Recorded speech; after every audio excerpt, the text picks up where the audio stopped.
या विषयाचं मला कुठेही राजकारण तिथं करायचं नाही। मी कुठंच काय तिथं बोलत नाही की कुठल्या राजकीय पक्षाचं याच्यामध्ये इन्व्हॉल्वमेंट आहे।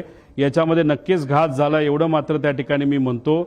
कसं झालं, का झालं, कोणामुळे झालं, काय झालं हे लोकांसमोर आलं पाहिजे आणि इन्व्हेस्टिगेशन ही प्रॉपर त्या ठिकाणी झाली पाहिजे। एवढंच या प्रेझेंटेशनच्या माध्यमातून मी सांगण्याचा प्रयत्न करतो। मराठीचे शेवटचे 2 प्रश्न घ्या, म्हणजे मी हिंदीत बोलतो। दोन मराठी।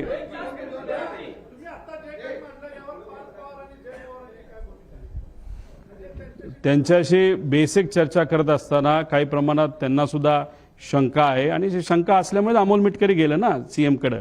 त्यांच्याच पक्षातले आमदार आणि कार्यकर्ते, मग ते का गेले असतील? शंका असल्याशिवाय ते जाणार नाही। त्यांना शंका आहे, माझ्याकडे मला पण शंका आहे। थोडा मी अभ्यास जास्त केलेला आहे, तो मात्र तुमच्या समोर सगळ्यांसमोर तिथे दिलेला आहे।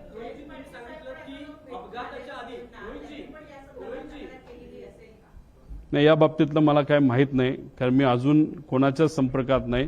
तुम्ही सर्वजण अभ्यासू पत्रकार असल्यामुळे चांगलं प्रेझेंटेशन व्हावं यासाठी मी प्रेझेंटेशनकडे जास्त लक्ष देऊन होतो।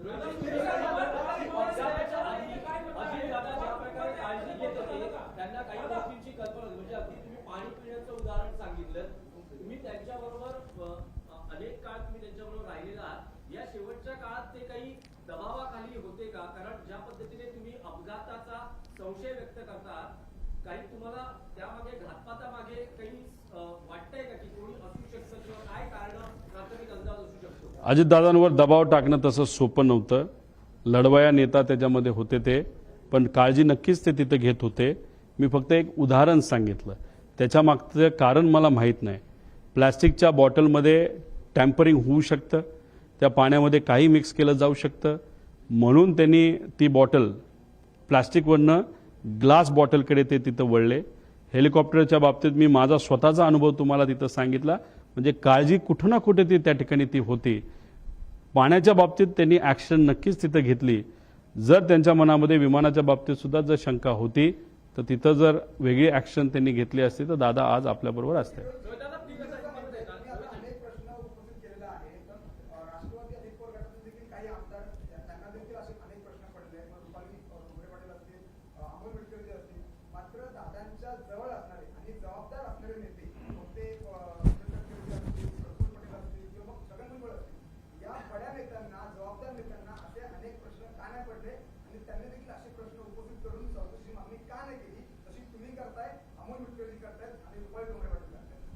त्या सर्व नेत्यांना जी कुठली सत्ता आज आपली आहे या राज्यामध्ये ती मेंटेन करण्यासाठी ती सत्ता तशीच राहावी यासाठी त्या पक्षाचे प्रमुख नेते म्हणून त्यांना कदाचित ती गोष्ट थोडीशी जास्त महत्त्वाची वाटली असावी।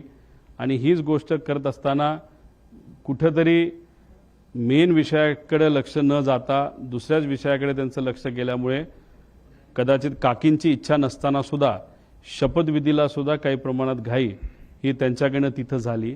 सगळ्यांच्या प्रायोरिटी आणि महत्त्वाच्या गोष्टी वेगळ्या असतात।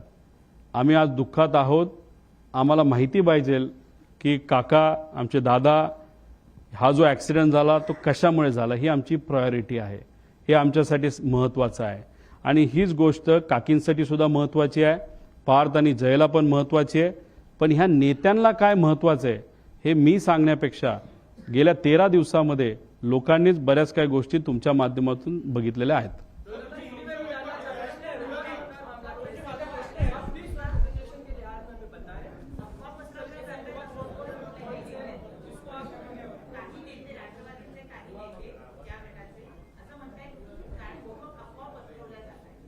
रोहित पवार एवढ्या मोठ्या कॅमेराच्या संख्येसमोर आणि एवढ्या अभ्यासू मराठी पत्रकारांच्या समोर प्रेझेंटेशनच्या माध्यमातून काही गोष्टी जर पुढे त्या ठिकाणी सांगत असतील तर ह्याला अफवा म्हणत नाही, ह्याला रोकटोक प्रेस कॉन्फरन्स त्या ठिकाणी म्हणतात। आणि त्यांच्यात आणि आमच्यात हाच फरक आहे। ते काय काय म्हणेना, आम्हाला काही घेणं देणं नाही। ते जे कुठले नेते असतील 4-5 त्यांचा पक्षच वेगळा आहे आणि आमचा पक्ष वेगळा आहे। काका मात्र आमचे त्या ठिकाणी गेलेले आहेत, त्यामुळे काकांच्या बाबतीत काय घडलं हे मला तरी माहिती पाहिजे, त्यांना माहिती नको असेल तर तो त्यांचा विषय आहे।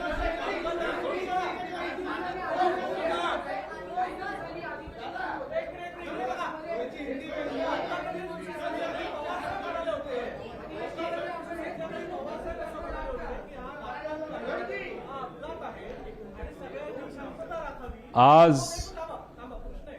पवार साहेबांनी असं सांगितलं की घातपात नाही, अपघात आहे, काही गोष्टी आपल्या हातात नसतात, सर्वांनी शांतता राखावी. तर पवार साहेबांच्या म्हणण्यापासून वेगळा असं तुम्ही अभ्यास केला म्हणून हे म्हणणं झालंय का? नंबर 1.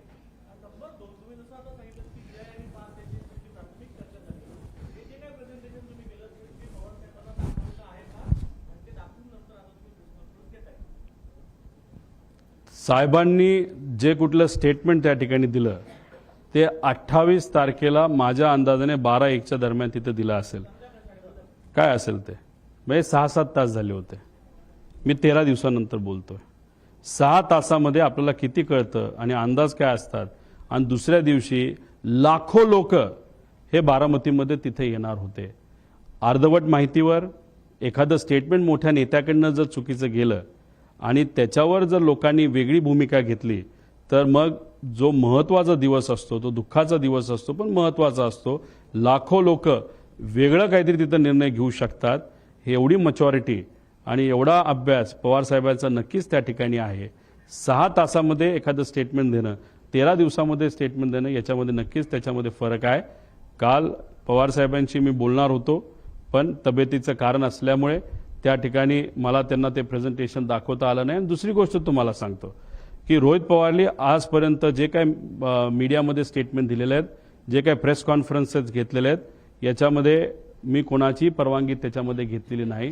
विचाराचा पक्का असल्यामुळे पवारसाहेबांच्या मनामध्ये काय याचा अंदाज असल्यामुळे आजपर्यंत गेल्या 7 ते 8 वर्षामध्ये माझ्या प्रेझेंटेशन, माझ्या वागण्यावरनं, माझ्या बोलण्यावरनं मी कुठेही तिथं चूक नाही तर कॉन्ट्रोवर्सी केली नाही. त्यामुळे पवारसाहेबांना माहीत होतं, टीव्हीवर सातत्याने येत होतं.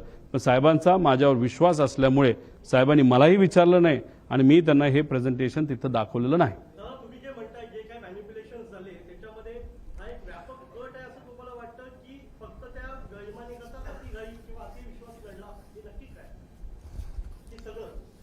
आता वैमानिक कसा होता, काय होता, त्याचं फायनान्शियल बॅकग्राऊंड काय, अजून कुठले विषय आहेत का, डिप्रेशनमध्ये होता का, मेंटल स्टेट त्याची कशी होती, DGCAचे मेंटल स्टेटचे काही त्या नॉर्म्स आहेत, त्या मेंटल स्टेटचा वापर करून प्रेशर टाकून या पायलटच्या माध्यमातून हा घात घडून आणला. अनेक प्रश्न आहेत. त्यामुळे या प्रश्नावर कुठं ती एक इन्व्हेस्टिगेशन होणं महत्त्वाचं आहे.